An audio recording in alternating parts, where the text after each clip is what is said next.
रुपौली उपचुनाव के लिए मतदान की प्रक्रिया जो है वो शुरू हो गई है। आज यानी कि 10 जुलाई को रुपौली में उपचुनाव हो रहे हैं और मतदान की प्रक्रिया जो है वो शुरू हो गई है। आपको बताते चलें कि 11 कैंडिडेट्स मैदान में हैं। राजद की बीमा भारती और जदयू के कलाधार मंडल के बीच यहां पर सीधा मुकाबला है। भयमुक्त और शांतिपूर्ण वातावरण में चुनाव कराने के लिए यहाँ पर सुरक्षा के भी पुख्ता इंतजाम किए गए हैं। पूर्णिया की रुपौली विधानसभा सीट पर उपचुनाव के लिए वोटिंग जारी है। 321 बूथों पर सुबह 7 बजे से ही मतदान शुरू हो गई है। शाम 6 बजे तक मतदान होगा।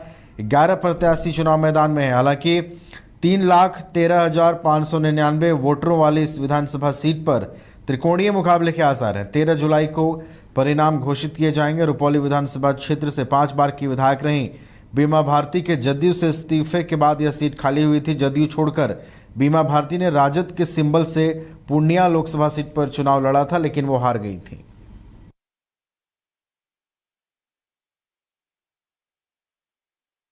विधानसभा उपचुनाव के लिए वोटिंग जारी है। यहां पर बीमा भारती और कलाधार मंडल जो जदयू के प्रत्याशी हैं, वहीं बीमा भारती राजद की प्रत्याशी हैं। इनके बीच सीधा मुकाबला है और जो है यहाँ पर अगर आप वोटिंग समीकरणों को देखें, यहाँ पर समीकरण मतदाताओं के अगर आप समझने की कोशिश करेंगे तो इन तमाम चीज़ों को रीड करने के बाद, इन तमाम चीज़ों को समझने के बाद जो चीज़ें सामने निकल करके आती हैं वो ये हैं कि जो जदयू के प्रत्याशी हैं कलाधार मंडल, वो इस बार प्रभाव छोड़ सकते हैं अपना। वहीं आप अगर बीमा भारती की बात करें तो यहाँ से पूर्व विधायक भी वो रही हैं। तो इन दोनों के बीच कह सकते हैं कि कांटे की टक्कर इस पूरे उपचुनाव में देखने को मिल सकती है।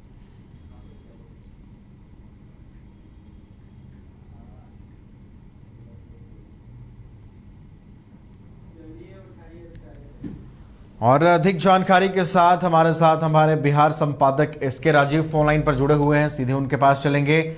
एसके राजीव, रुपौली उपचुनाव के लिए वोटिंग शुरू हो गई है। सुबह 7 बजे से ही जो वोटिंग की प्रक्रिया है वो शुरू हुई और यहां हम देख रहे हैं कि सीधा मुकाबला अगर हम देखें एसके राजीव तो कलाधार मंडल और बीमा भारती के बीच है। लेकिन हम बात करें, आज वोटिंग शुरू हो गई है। शाम 6 बजे तक मतदान होगा और एक शांतिपूर्ण और भयमुक्त वातावरण में चुनाव संपन्न हो रहे हैं।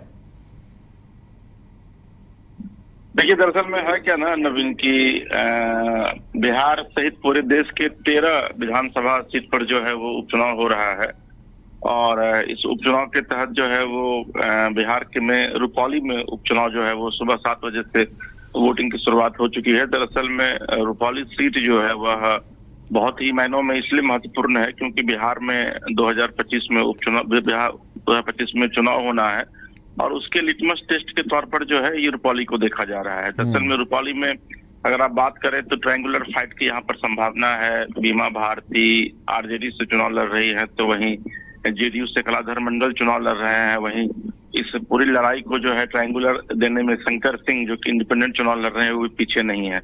हालांकि सुबह 7 बजे से जो है वो मतदाताओं की लंबी कतार मतदान केंद्रों पर देखने को मिल रही है, क्योंकि फिलहाल मौसम जो है वो काफी सुहाना है और यही वजह है कि वोटिंग का प्रोसेस जो है वो धीरे धीरे आगे बढ़ रहा है। लेकिन जो सबसे दिलचस्प है कि पूरे देश में जो 13 सीटों पर जो चुनाव हो रहा है उसमें सबसे ज्यादा अगर आप बात करेंगे तो सबसे ज्यादा सीट जो है वो उत्तर प्रदेश में है और उत्तर प्रदेश में एक बार फिर से योगी आदित्यनाथ के विषय में आप कह सकते हैं कि योगी आदित्यनाथ की साख जो है वो कहीं ना कहीं से दांव पर है। क्योंकि अगर उत्तर प्रदेश की उपचुनाव में अगर विधानसभा की सीटों को योगी आदित्यनाथ जीतते हैं या फिर एनडीए जीतती है तो यह माना जाएगा कि योगी आदित्यनाथ का जलवा जो है वो उत्तर प्रदेश में बरकरार है और आने वाले दिनों में योगी आदित्यनाथ जो है उनके लिए आगे की राह जो है वो आसान होगी। वहीं अगर वो चुनाव हारते हैं तो यह माना जाएगा कि योगी आदित्यनाथ का प्रभाव जो है उत्तर प्रदेश में अब खत्म हो रहा है। बिहार में भी कमोबेश ऐसी स्थिति है। बिहार में अगर रुपौली उपचुनाव को अगर जेडीयू जीतती है या फिर एनडीए जीतती है तो यह माना जाएगा कि एनडीए का दबदबा जो है वो बरकरार है। अगर नहीं जीतती है तो यह माना जाएगा कि इंडी गठबंधन जो है वो बिहार में बढ़त बना रहा है। और यही वजह है कि तेजस्वी यादव ने परसों पूर्णिया में कहा भी था कि यह चुनाव उनके लिए लिटमस टेस्ट नहीं है, बल्कि इस चुनाव में, ये चुनाव जो है ये बता देगा कि आने वाले दिनों में बिहार में किसकी सरकार बनेगी, और चाचा को हराने में वो कोई भी कोर कसर जो है वो बाकी नहीं छोड़ेंगे। तो भले ही पूरे देश में 13 सीटों पर उपचुनाव हो रहा हो, लेकिन ये 13 सीटों पर जो उपचुनाव है वो एनडीए और इंडी गठबंधन दोनों के लिए आप कह सकते हैं कि बहुत ही महत्वपूर्ण है। जी नवीन। बिल्कुल, बेहद महत्वपूर्ण है। बिहार में 2025 में विधानसभा चुनाव होने हैं और उससे पहले रुपौली का उपचुनाव जो है वो कई मायनों में बेहद खास और बेहद अहम हो गया है। और यहां से आपको एक संकेत दिखेंगे कि बिहार में जो विधानसभा चुनाव होंगे 2025 में, उसमें किसका बोलबाला देखने को मिलेगा। तो देश भर की 13 विधानसभा सीटों पर उपचुनाव जारी है। बिहार की रुपौली विधानसभा सीट पर भी सुबह 7 बजे से ही मतदान की जो प्रक्रिया है वो आरंभ हो गई है। कड़ी सुरक्षा के बीच वोट डाले जा रहे हैं। फिलहाल बहुत बहुत धन्यवाद इसके राजीव हमारे साथ जुड़ने के लिए। अपडेट के लिए हम फिर से आपका रुख करेंगे। फिलहाल बहुत बहुत धन्यवाद। तो हम बात कर रहे थे बिहार के रुपौली विधानसभा सीट की, जहां पर बीमा भारती और कलाधार मंडल जो मुख्य मुकाबले में है। इसके अलावा मुकाबले को त्रिकोणीय बना रहे हैं शंकर सिंह, जो इंडिपेंडेंट प्रत्याशी के तौर पर चुनावी मैदान में है। वहीं अगर देश भर की बात करें तो 13 विधानसभा सीटों पर उपचुनाव हो रहे हैं और हर सीटों पर जो है मतदान की प्रक्रिया सुबह 7 बजे से ही शुरू हो गई है।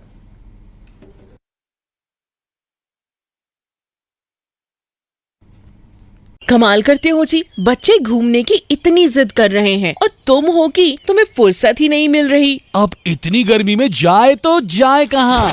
इस गर्मी में मस्ती और फन का आ गया है परफेक्ट डेस्टिनेशन, वाइल्ड वादी, जहाँ है water park, bird park, flower park, trampoline park, amusement park, 250 feet लंबा, जिप लाइन और क्रिकेट स्टिमुलेशन का खूबसूरत नजारा। वाइल्ड वादी, 10 माइल चौक, रांची। वाइल्ड वादी यानी अनलिमिटेड फन और अनलिमिटेड मस्ती। एमिटी यूनिवर्सिटी का पटना और रांची कैंपस पिछले कई सालों से लगातार शिक्षा के क्षेत्र में अनमैच्ड एक्सीलेंस प्रदान कर रही है। यूनिवर्सिटी रिसर्च और इनोवेशन और के कल्चर को बढ़ावा देती है और यही कारण है कि यहाँ के शिक्षकों और छात्रों ने मिलकर अब तक 1000 से ज्यादा रिसर्च पेपर और 100 से ज्यादा पेटेंट फाइल किए हैं। 26 से अधिक पेटेंट पब्लिश्ड हुए हैं और 3 पेटेंट ग्रांट भी हो चुके हैं। और यही नहीं, यहाँ के फैकल्टीज और स्टूडेंट्स 100 से अधिक किताबें पब्लिश भी कर चुके हैं। यूनिवर्सिटी के दोनों ही कैंपस में स्टूडेंट्स को कॉर्पोरेट प्लेसमेंट प्रोसेस को क्रैक करने के लिए ट्रेनिंग दी जाती है और इसलिए एमिटी यूनिवर्सिटी अपनी स्थापना से ही देश विदेश के कई जानी मानी मल्टीनेशनल कंपनीज जैसे अमेजॉन, एक्सेंचर, जेपी मॉर्गन और GPT, TCS, Wipro, ITC, federal bank, Hindustan Unilever जैसे 180 रेप्यूटेड कंपनीज के लिए रिक्रूटमेंट की प्रेफर्ड चॉइस बन गया है। यही वजह है कि आयुष कुमार को जेपीटी कंपनी लिमिटेड में 24 लाख, जान निशार अख्तर को अमेजॉन से 30 लाख और देव नरूला को ह्यूमन होल्डिंग कंपनी लिमिटेड से 44 लाख 50 हजार का पैकेज मिला है। वहीं सुमन गुप्ता को पालो ऑल्टो में मिले 47 लाख के हाईएस्ट पैकेजेस से यूनिवर्सिटी ने बिहार और झारखंड में एक नया रिकॉर्ड कायम किया है।